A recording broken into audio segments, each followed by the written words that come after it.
And a lawsuit out of Massachusetts, The Nosalek versus the MLS PIN, made big news. The MLS Property Information Network, better known as MLS PIN, operates throughout the entire state. I mean, this case involves all the big players. Those 4 guys are being sued in every lawsuit. On June 30th, MLS PIN announced that they had reached a preliminary settlement with the plaintiffs. Settlement could be a blueprint on how to settle other larger court cases. Settlement was a huge win for MLS PIN given its minuscule $3 million price tag. MLS PIN has no money, they're poor. Admission to a buying agent is now optional. That rule is out the window. MLS PIN can go do a deal and hang the brokerages out to dry. Then NAR can do the same. the big takeaway happened at the end of the hearing. The Department of Justice is stepping in. Department of Justice to intervene. The Department of Justice objects to the second settlement bid.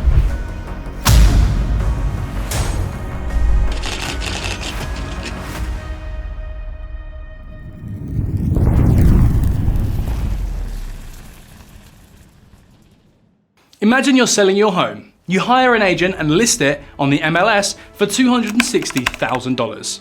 You'll have to pay your own agent about $5,000 in commission. You find a buyer fast, in just a week, but the buyer has an agent. That agent negotiates your price down by $6,000, but then you have to pay that agent a commission of $5,000. Wait, that buyer's agent worked for the buyer. They worked against you, made you reduce your price. Why did you have to pay them? It's because of the MLS. The MLS requires a mandatory offer of commission to the buyer agent. That's exactly what happened to Jennifer Nosalek. Nosalek sued. She sued MLS PIN, the largest MLS in New England, and it's a class action lawsuit. Nosalek and the parties in this case then settled. They settled for $3 million. Nosalek also got the MLS to modify their rules. MLS PIN agreed that future home sellers don't have to mandatorily pay the buyer agent commission. Sounds great, right? Plaintiffs are happy, defendants are happy, and future home sellers are happy. Not so fast. The United States Department of Justice stepped in.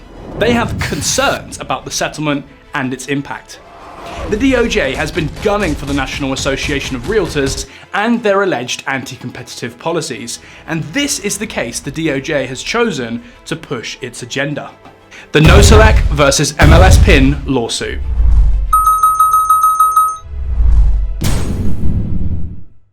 This video is brought to you by Houzeo, America's most advanced home buying and selling platform. Americans across the nation are saving on commissions with Houzeo.com. You can too. Check out Houzeo.com on the web or the Houzeo mobile app. The Plaintiffs. On January 19, 2018, Jennifer Nosalek sold her 2-bedroom condo in Easton, Massachusetts for $253,750. She listed the property through Pinergy, a web-based service designed by MLS PIN. Her list price was $259,900, which means she got $6,150 less than her asking price. Nosalek used Success Real Estate to list her home. She paid them a commission estimated to be around $5,000. Nosalek also ended up paying about $5,000 to a buyer broker from Keller Williams, even though she had to lower her asking price by $6,000, all thanks to MLS PIN's buyer broker commission rule. Yes, you guessed it, the infamous buyer broker commission rule is at the center of a legal battle again. MLS PIN isn't affiliated with NAR, so it doesn't need to implement NAR's policies, and yet it has some of the same policies. Many sellers don't want to pay agents who are working against them. That's why this lawsuit has 2 more plaintiffs, Randy and Tracy Hershorn. On July 10, 2020, the couple sold their home in Sharon, Massachusetts. The property was listed on Pinergy for $589,800, and Keller Williams Realty represented the couple in the sale. The buyer broker in this transaction was from William Ravis Real Estate. The Hershorns paid the buyer agent a 2.5% commission. That's $14,755. These 3 plaintiffs filed for a class action, which means the lawsuit also includes others who are in a similar situation.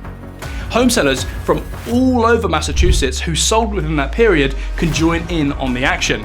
And that's over 150,000 home sellers and potential plaintiffs. And the class period stretches from January 1996 to 2022, spanning 26 years. That's almost as old as I am. The plaintiffs are represented by lawyers from Izzard, Kindle and Raab LLP. This premier law firm is known for handling complex litigation nationwide. Leading the pack is Yale alum Robert A. Izzard. Izzard has over 35 years of experience in class action and antitrust litigations. 35 years. Izzard and his team have an impressive track record. Just last year, they won a $15 million settlement for the workers and retirees of 77 Energy Corporation. With these formidable skills, Izzard convinced the judge on the Nosalek case to approve a $3 million settlement. The defendants. The primary defendant is MLS PIN, the largest MLS in New England. Over 40,000 real estate professionals subscribe to MLS PIN. MLS PIN gives them access to property listings in Massachusetts, Rhode Island, and much of New Hampshire. But MLS PIN isn't the only company facing the heat here. Other defendants include Anywhere, or formerly Realogy, Century 21, Coldwell Banker, Sotheby's, Better Homes and Gardens, Era, Home Services of America, Remax, and Keller Williams. All of these real estate giants are named as defendants in the Nosalek case, and many have been named in other commission lawsuits too. The defendants are represented by John M. Anderson from BRCSM. John has close to 3 decades of experience with a focus on antitrust and tax law. He's looking out for MLS PIN in this case. Realogy has hired Kenneth M. Klybard from Morgan, Lewis, and Bocchius. Home Services of America is represented by Jeffrey Raw of Foley and Lardner. Kathleen Wallace from Jones Day is the lead attorney for Remax.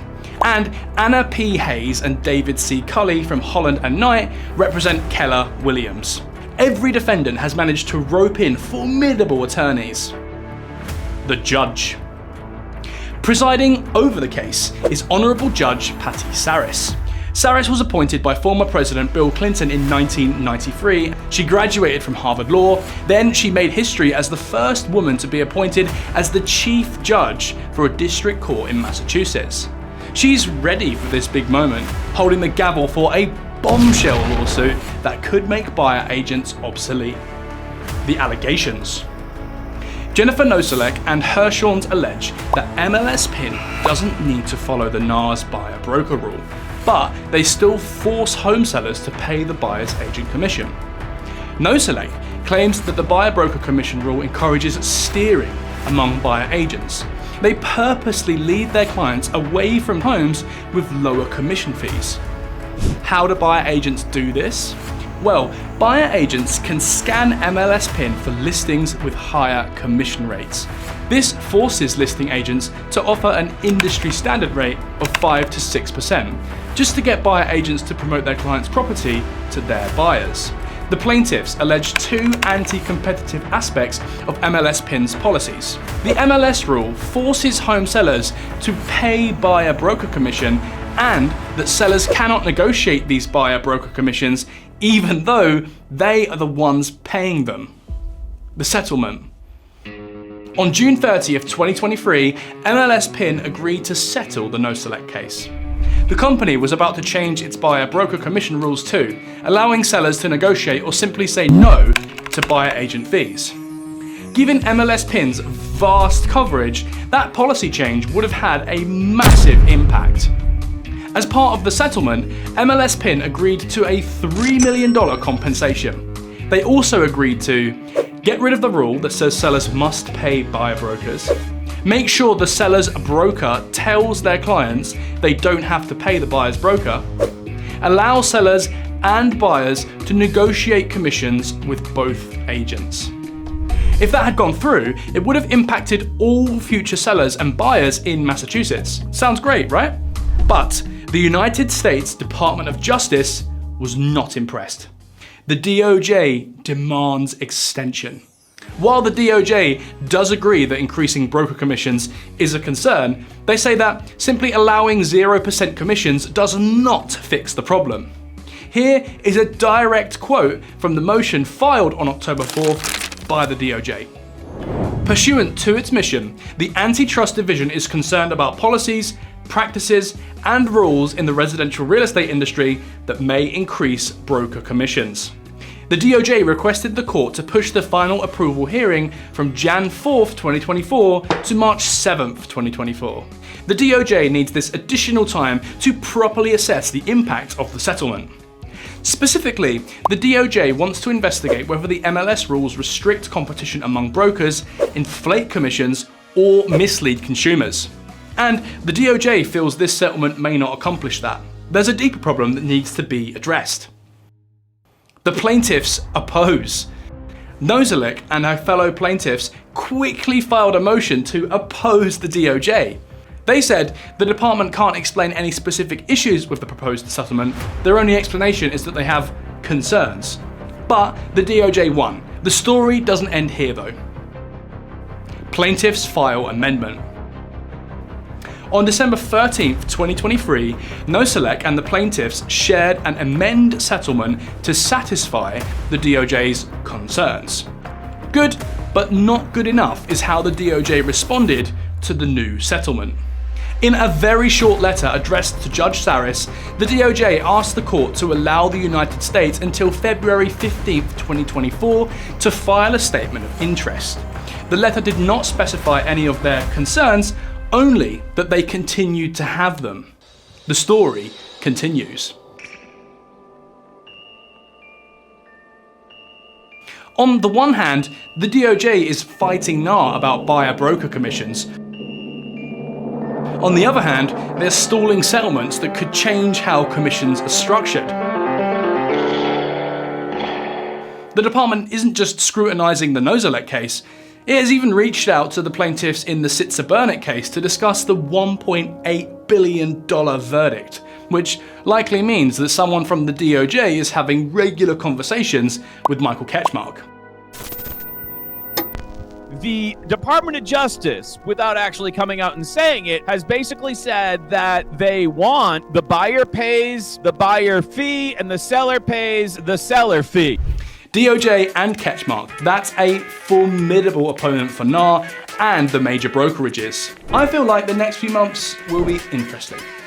What do you think about the DOJ's move to stall the Nosalek settlement? What else do you think MLS PIN needs to do here? Stay tuned for updates and don't forget to like, share and subscribe for more real estate news.